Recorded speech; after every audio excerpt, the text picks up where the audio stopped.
Amatersko pozorište Jovice Jelić iz Banatskog Karađorđeva gostovalo je u Narodnom pozorištu Toši Jovanović u Zrenjaninu sa maestralno odigranom predstavom Odumiranje. Predstava je rađena po tekstu Dušana Spasojevića, a u režiji Milana Martinovića. Govori o današnjoj seoskoj sredini sa proređenim i ostarelim stanovnicima poluživog mesta u Srbiji.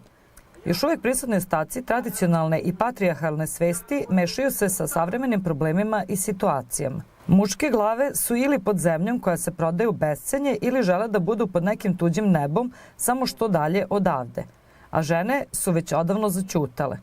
Publika koja je bila prisutna u velikom broju oduševljeno i sa ponekom suzom u očima je posmatrala situacije koje su se odigravale na pozorišnim daskama.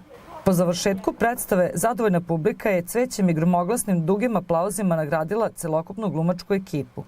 U predstavi su igrali Milica Dragana Meng, Janko njen sin Danilo Plećeš, Strahinja Mile Lale Galović, Jovanka Strahinjina žena Snežana Javorina, Stamena njihova kći Anastazija Glumac, deca Ana Meng, Nada Milenković i Milan Samardžić.